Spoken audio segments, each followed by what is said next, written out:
Greetings and salutations, welcome to episode 68 of the Bolton Save. Today it's transfer special, kind of transfer special. We're only at the 29th of July, but we've got a bloody Europa League game. And we're playing Hearts, so this should be quite a fun game. It'll be interesting where the sort of Scottish League is, how that's doing at the moment. There's one, I just wanted to check a player. Somebody reminded me to check a player. Where is he? How do you pronounce his name? Yuji? Oh no. Where is he? Oh, that's a lot of people, isn't it? Where's Ono? It's not there. I don't see him. This will mean nothing if you don't watch my Bolton Save. Anyway, right, let's look at transfers. So there's been some business in and out. We've actually spent more than we bought in. You can tell I'm a businessman because I end up selling more than I actually buy. I'm an Arsene Wenger.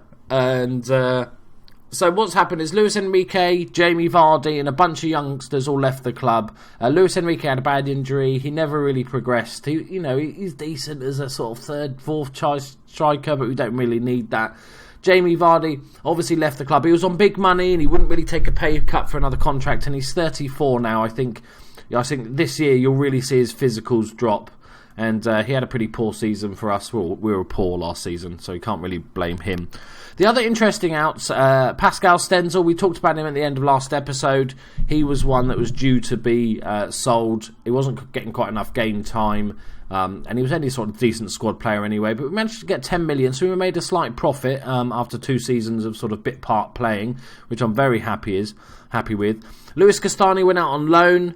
He's a very good youngster. He's still only 19 years old, 8 caps for the under-20s in Argentina. Still got a bright prospect, so he's going to go out to Arsenal de Sarandi in Argentina, where he's going to be first choice for the season.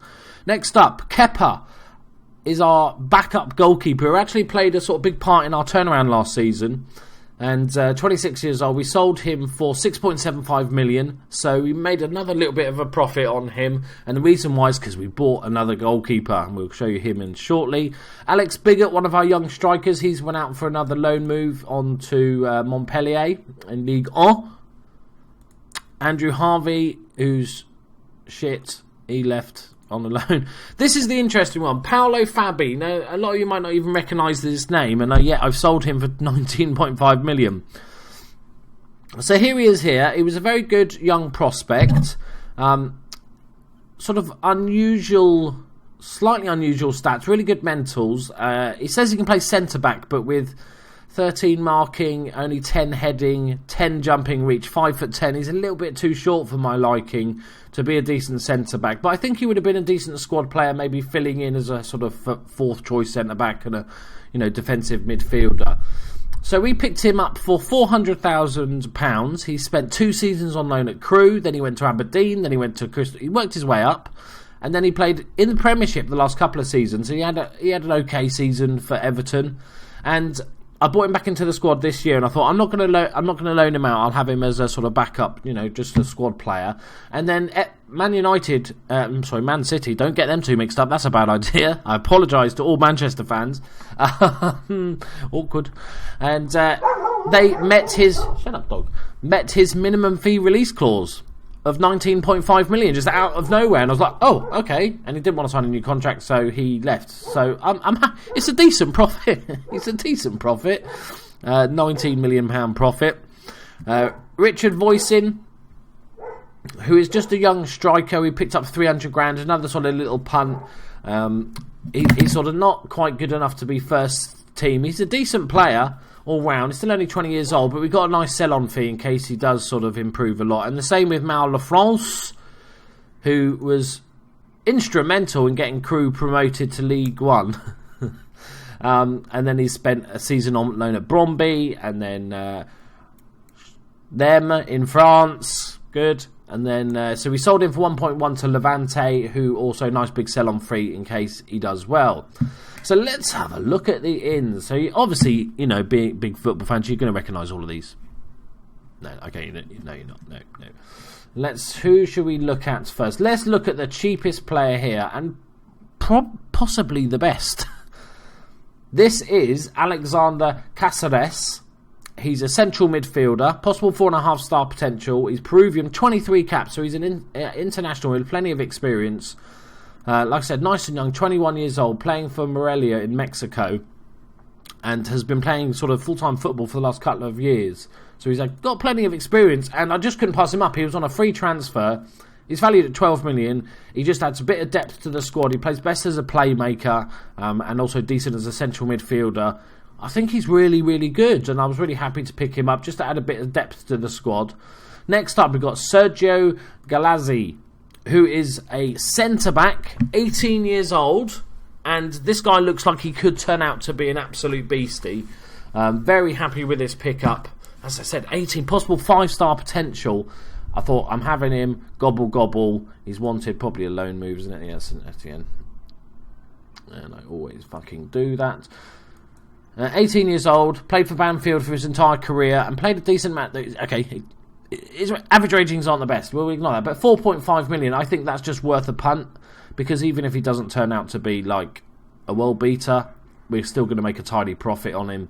Very, very happy to get him in the squad. He's got plenty of under-20 international, but I think every player from Argentina or Brazil seems to play for the under-20s. I think it's maybe like a law. Next up, we've got our second biggest signing, Enzo Arrojo. My scouts only rate him as 2.5 star, but I really like him. His mentals are probably the weakest areas of his game, but he's an absolute solid defender. His technicals, he's got the 3 that you have to have. The rest are pretty average. He's more of a limited defender, I'd say, if anything. Just about sort of standard defender, but he's got very good physicals. He's at the peak of his career. He's got 64 caps for Chile, so he's a ton of experience, and he can play as a sweeper, because who doesn't need a fucking sweeper in their team since 1984? Nobody's used a fucking sweeper, but it's good. He's old school.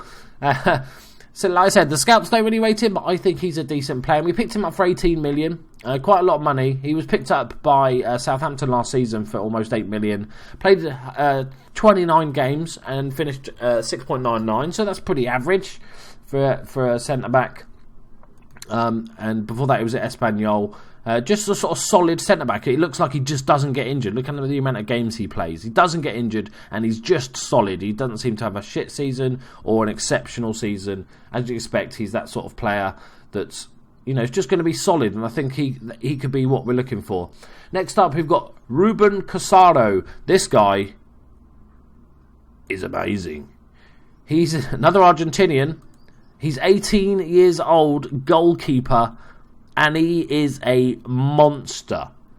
This guy could be one of the best goalkeepers in the game. He's definitely one of the best regens. 24 caps in the under-20, because apparently they all do. He played for Newell's Old Boys for 3 seasons for his entire career. Had a decent season last one, with 20 conceded in 20 games with a 7.09 average. So very happy with that, and I think he's just a beast. He's already 3.5 star potential. If we compare him with Rajkovic overall, you can see that they're pretty damn close. Rosaro's a bit quicker off the line. Rajkovic is a tiny bit better shot stopping. Distribution is Casaro is better, and he's not as nutty as Rajkovic, so he's less prone to do some crazy stuff. But he is, and he's 6'5". He's an animal. 18 years old goalkeeper is a bit of a sort of issue, whether you want to play that as your first team. So I'm going to give them both sort of plenty time this season to sort of prove themselves. Like every season, Rajkovic wants to go. Every season, any club that sniffs around him is like, "Oh yes, please, can I go, boss?" And I say no, and he goes, "Oh fucking." So he just annoys me quite a lot, this Rajkovic kiddie. His value's dreadful considering how good a keeper he is. It's always been dreadful for some reason. But he is out for 5 weeks at the start of the season, so we will be getting a sort of first chance look to see Casaro. And the last player we've got is Sergei Shaviev. Xavi. Right. Sergei Xavi. So as you know, last season we got Daniel Rasmus at in the January transfer window, and he performed outstanding. One of the big things you'll note when you looked at Daniel Rasmus is he's ginger and had a Mohican. And like I said in the last episode, I think that was more important to him scoring goals than his attributes. So I'd like you to introduce Sergei Chavez. He looks a bit sad. It's a Mohican. It's not quite ginger. It's kind of rusty. You could say ginger. But in all seriousness, he is still a very good complete forward. He's got bags of pace. He's only 20 years old. He's already got 11 caps and 6 goals for Russia senior team. But the good thing about this guy as well is he's got a decent amount of heading, so he's a more complete player than the other strikers we've had. Only 10 jumping reach, but still very good all-rounder. 15 finishing, 14 dribbling, 15 first touch, 14 composure. Off the ball is 16. He's got really good determination. Very good. Moves into channels is one of his things. I'm probably going to give him some new preferred moves. But this is the guy we picked up. So we picked him up. He's our big signing, 25 million. And he had a decent season last season. 9 goals, 8 assists, which is kind of what Rasmus looked like. Banging in those assists as well as the goals. So I'm hoping he could do a similar job. He's my big punt for Super Striker. As I said, the transfer window's not over yet. We've still got another month of it, and I still have 28 million to go. So there's possible moves after this game, but obviously I wanted to come back to get the first leg done. So this is our team currently. So we've definitely strengthened the centre-back area with 2 new centre-backs. Because every time I had maybe 6 players in the summer get linked with moves away and then get all upset and butthurt because I wouldn't let them leave and stuff like that, and then a week later the team that wanted them doesn't want them anymore, and then they're happy to stay. Like Callum Chambers was one, Adi Higginson was one, Seamus Coleman, Odegaard, Emil Larsson, all of those players got upset and stuff. So fuck them. I just tell them to rot, and it's the same fucking conversation every single time that you have with them. So that gets old quick. Right, so let's pick a team. We'll have you, and we'll have you, and then you, and Manolas. Manolas has got a year left on his contract. I'm going to give it a few months and see how he's doing. I'll probably definitely give him a new contract, but I'm hoping if I let him get a bit older, he might want less money. So we're going to go for Yalcin as our left wing back. We're going to go for Seamus as our right wing back. In this central midfield area, we're going to go for Ayers out for. He had that injury at the end of last season, so he's still out for another 7 weeks, which is annoying as shit. We're going to go for Emil Larsson. And do we risk Caceres? Yeah, let's go for Caceres. And then we're going to start with Odegaard on the right and Azui on the left. And Shavs up front. And then we'll have Benchy bench. We'll have... I think we'll take both of the youngsters for this one, and hopefully give them a bit of game time. Matic, because it allows us to then play a defensive midfielder if we want to, halfway through the game. We go for Gribben, Green. Got a few older injuries here. We don't need a full bench, do we? The Afro's just coming back from injury. Yeah, with the unregistered, we ain't got the biggest squad in the world. Like I said, I'm still working on signings, so that's why. And a couple of unregistered players there. Well done, Mr. Assistant Man. Let's look at the tic-tac tactics. So we're going to go for... Is it that way round's better? Yeah, Larson loves a bit of box-to-box. Azuri on the left, Odegaard on the right, Shavidev up front. Right, let's get straight into it. One thing I've got to remember to do is, because of all our new signings, we want to work on match tactics and team cohesion for at least probably like a month. I normally do it, because obviously this has gone down a bit because of the new players. So, you ready, boys? Are you ready? Let's do this. Let's do this. I have no idea if Hearts are any good. Scottish people, just close your ears for a second. But Hearts are in Scotland, so they're probably shit.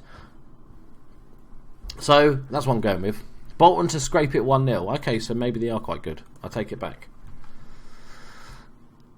Right, first game of the season, boys. Let's not have the start we had last season. That first 3 months, I was so close to getting sacked that first 3 months. I was already thinking of, shit, what am I going to do if I get sacked? Do I start a new game straight away, or do I get another job? So let's not have that issue this season. The board are expecting us to qualify for Europa League, which is fair enough. That's two.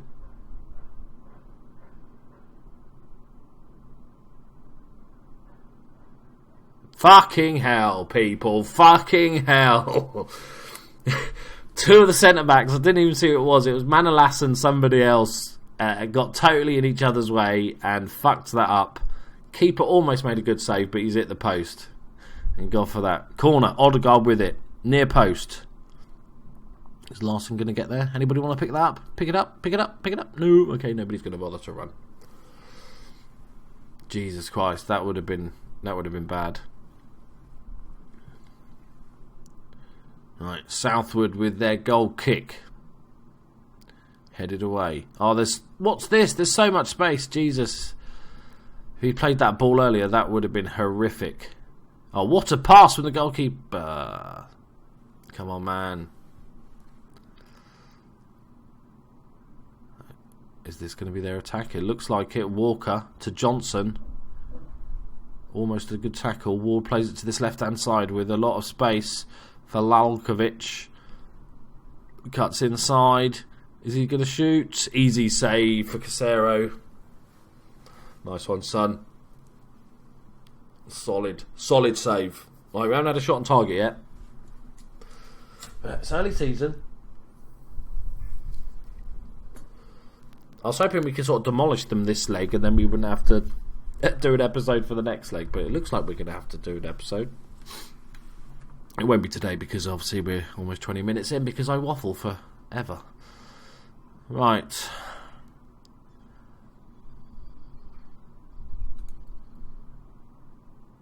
So what I'm going to do is swap the two inside forwards over. Gribbin and Green performed better. Attributes-wise, they're not as good, but they performed better for our team last season. So hopefully this can sort of spark us into a bit of life. We'll save the one substitute in case somebody gets injured. I think Ozdaz pointed out my use. One of his favourite things about me as a YouTuber is that my use of the words lovely jubbly. I'm going to be really self-conscious about that now next time it comes out of my mouth. Because nobody uses it anymore. Gribbin. Little floats one in. Oh my lord, Xavi! Xavi! What are you doing, man? It's a tricky volley over the top, but you've got to do better than that, son. One shot on target. It doesn't bode well, does it? I've got no strikers on the bench because I'm good like that.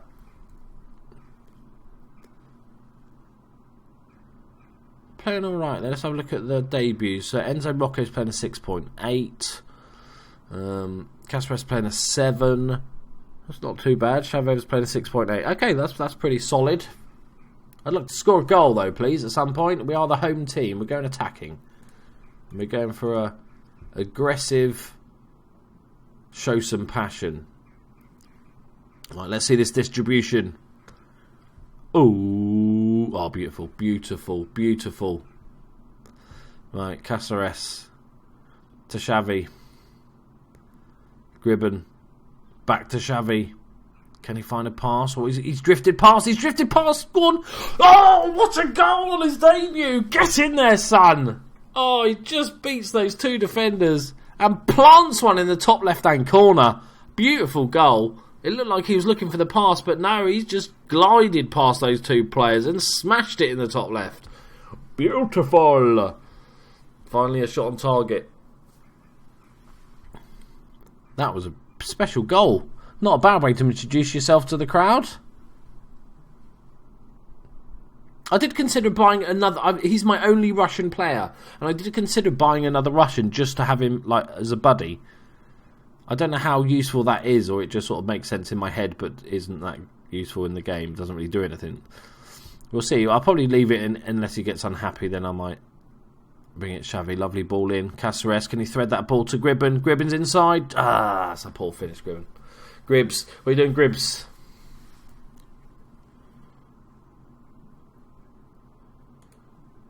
We'll give our debut to Gillespie just to get that out of the way. Probably stick him as a central though. I think ball playing on his debut at 18 years old might not be the best idea. So our new signings have had we've got a solid game from 2 and a superb game from 1. Right, Coppers. I don't know why I find that funny. Ward, don't do it. Don't do it. Ref, no Fergie time. No Fergie time. There it is, ref. Blow it up. There it is, ref. Blow it up, yep. Blow it up, ref. There's final whistle, ref, yep. There it is. 92 minutes gone, ref, yep. 2 minutes injury time, ref. Yeah? Understand? Look at your watch. Have a little cheeky look. Time's gone, ref, yeah? Hello? Thank you. There it is. A spectacular 1-0 victory for the mighty Bolton as we go marching on into the Europa League group stage, or second round or third round or 7th round of the qualifying, or whatever the fuck it is. Right. At least it's late on because there's top scorers already 5. Third qualifying. So I think this is the only qualifying round, isn't it? Oh, and I guess man of the match as well. Why you look so sad? Why you so sad, Sergey? Right, we shall leave the episode there. We've got, hopefully we can do a little bit more transfer business. We definitely need to just bolster this. I think we've got a good first 11. I think we just need to bolster a bit more strength. Ooh, hello. Julian Draxler. I'm going to leave that. He probably don't want to come, but I might have him at the beginning of next episode. So tune in. Oh, cliffhanger. Brilliant. Just like EastEnders. Thank you very much, guys. I love you all.